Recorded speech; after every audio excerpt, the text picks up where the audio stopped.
Securities and Exchange Commission in Nigeria may slam huge fines running into billions of dollars on one of the world's biggest exchanges, Binance, and other cryptocurrency firms operating in Nigeria. The SEC, alongside other security operators, is currently probing allegations that the crypto companies had engaged in currency manipulation activities against the Naira without underlying transactions, a development which has contributed, they say, to the current FX liquidity crisis in the country. Binance had previously been sanctioned by the U.S. government for engaging in a number of infractions. We have our guest with us, the Africa head of the Eurasia Group, Amaka Anku, to discuss that, plus a number of other headlines this morning. Amaka, good morning. Good to see you. Thanks for joining us. Good morning, Rotus. Great Thanks for having me. What do you make of this Binance updates that we've gotten so far? Could they possibly be a currency manipulator?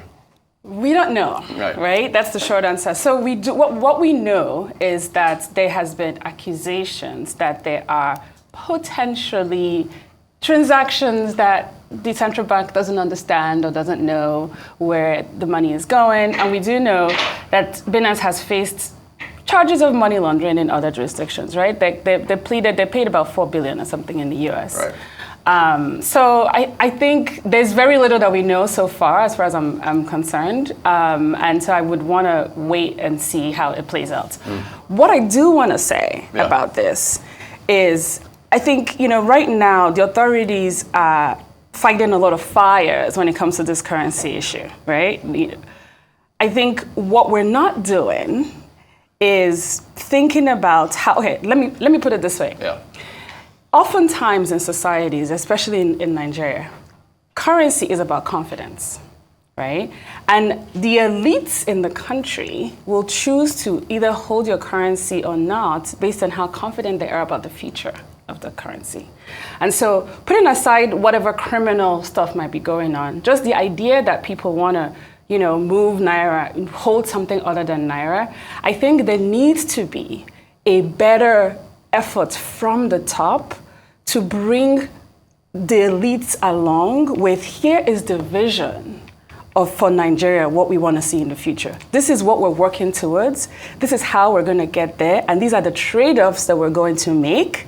And here's why we want you to buy in it, believe it, and feel some ownership in it. You know what I mean? There needs to be more of the understanding that this is about confidence. And we need to actually talk to people and bring them along in what it is we're trying to do. Rather than just, it's almost like we're playing guacamole. What's that? Yeah. You're like, pop, it pops out here. Pop. You gotta solve the problem, the bigger problem. So, yeah.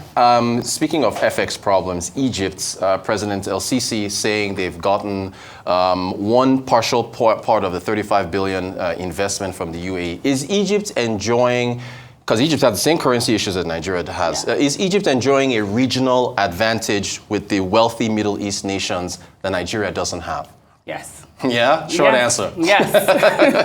Yes. And Nigeria should be that person in Africa. Yeah. That big country, lots of people should have much bigger so economy. Other countries should be coming to Nigeria and should be helping. I mean, that's what we were doing a long time ago in the 1960s when we first found oil and we had money. We were financing liberation movements in South Africa. But yeah, right now we don't have that luxury of being in a neighborhood with people with cash. Speaking of cash, the MPC, some said the 400 basis point hike was a sledgehammer. What do you make of the decision to hike interest rates? Yeah, look, I think from talking to a lot of people in the financial sector, manufacturing sector, manufacturers don't like it. I do think it is seen as a necessary evil. Cardoso is trying to signal that they want to give this all they can to bring in some FPI liquidity for the short term. So we'll just have to see how it works. But I think I'm happy to see that there is more recognition of the trade-offs. Like you and I don't know, a few years ago, there was a lot of discussion about just flow the currency, everything will be fine, all the money will flow in. Yep. And now I think we understand that the issues are more structural, that there are fundamental imbalances, we don't have enough exports, blah, blah, blah. And I'm happy to see that. I think this is actually a good lesson for everybody in Nigeria, that we need to focus on the productivity, the exports, and all that. The presidency wants to implement, they're saying they're going to implement the Oronsayan reports to reduce cost of governance. On the other side, you've got the Deputy Prime Minister of the UK, Mr. Oliver Dowden, saying that AI is the only way to cut cost of governance as far as the civil service in the UK. What do you make of that? So, I don't think we have a high cost of governance in Nigeria. I know I'm controversial here. You've said that before. Here's what I think. Yeah. I think we have an inefficient government, and we need to have less people behind desks doing nothing, and more people in the field providing agricultural services, teaching, providing health services. Like, we need more people doing those things and less people sitting in offices in Abuja. Okay, so it's more about reorienting how we're spending the money rather than actually cutting back. Because, if you look at our peers, the federal government public wages relatively compared to our regional peers is way low as a percentage of GDP. Now, that said, AI would be a fantastic idea to help make us more efficient, to what I'm saying, right? Like, imagine if we had, how many times have you gotten a text or email from somebody saying, do you have a contact in the Nigerian embassy? My passport is stuck and I don't know, nobody's picking up. Great. Right? Like, so imagine if you could just chat with a chatbot and they'll explain, this is what you need to do and here's what you need to go. There's so many ways it would help people trying to interface with the federal government or any government in Nigeria, where there's often confusion, nobody knows what's happening, and if you find somebody to explain things to you, you have to pay them, So it would be fantastic to remove some of those people working in desks, doing nothing, and extorting you, and put them in the field where they can actually be more useful. What about journalism? We here at Arise News, we're just looking at what AI could do to journalism. The BBC apparently also doing the same thing. What do you think of in that field? Look, I think in every field, even in my field, we're using AI to try to write some of our titles. Yeah, okay. We're experimenting with things. We don't want to be left behind. Right. So I think it's all ways of enhancing productivity, right? Like, if you can, for example, we've sort of adapted some of the ChatGPT to what we do and what we need, so that it can spit out certain things for us, or help us write notes from our calls. And I don't see why journalists shouldn't be doing the same too, with writing punchy headlines. And there just has to be quality control, of course. Right? And where are you in the camp of the robots will take over all our jobs? Is it hype or? I'm not worried about that yet, because I think robots can take over low-level, sort of hectic jobs that don't require a lot of thinking. Yeah. That might not be a bad thing, because I think what will happen is that you will just move up in terms of what entry level That's means. my skill set.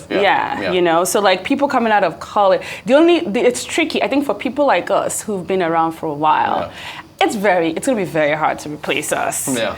But I think for younger people, that might be the challenge. Like, how do you get the experience that you're doing enough to add value and not be replaced? So I think where the attention should be is on sort of how do we train people to enter a world where you need to be adding value from day one, right? But otherwise, I'm not worried about it. I think we just need to reorient how we're training, people entering the workforce. I want to talk to you about income inequality. Knight Frank releasing a new wealth report showing that the threshold to enter the 1% has gone up. So in the US, it's now $5.8 million.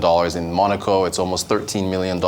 They also said, I think the number of ultra high net worth individuals went up by about 4.2% to 600 and something thousand from 623,000 or so.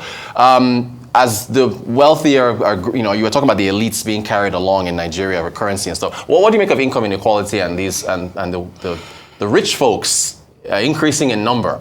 That's sort of the story of that's always going to be the case, right? I think that it just is what it is. Yeah.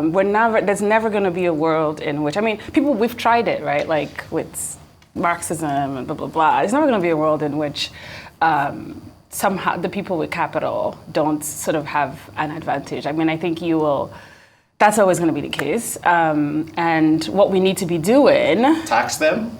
Is exactly. Tax them to their eyeballs? Well, I don't know about today. Tax them reasonably and make sure that you're reinvesting the money in creating more competitiveness and more productivity so that you can bring everybody along, right?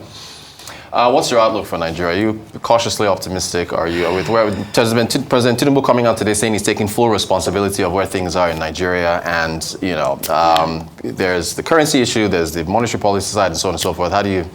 It's only February, but how are you seeing things?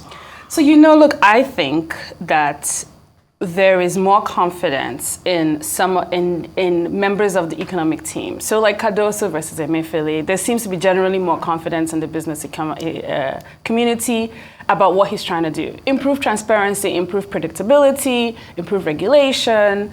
I think that what is missing is a clear plan and leadership for productivity and exports. Yeah. And that's my concern. I'm cautiously optimistic about better transparency at the central bank. But I'm just worried that the people in power are spending way too much time. I mean, and it's understandable. Fighting the fires today. Right. Instead of. But you're never going to, the fires will keep popping up in different places if there isn't a clear plan for productivity and exports, because that's the medium term to long term issue. Yeah. We're still going to be in this situation next year if we don't start figuring out that problem. That's really what I want to see. So cautiously optimistic, but I'm really concerned about that part. Like we need to be productive, and we need to have a clear plan about what we're doing and communicate it and bring people along. Amaka Anku, head of Africa coverage at the Eurasia Group. Always a pleasure having you on the show. Thank you for joining us. Thank you for having me.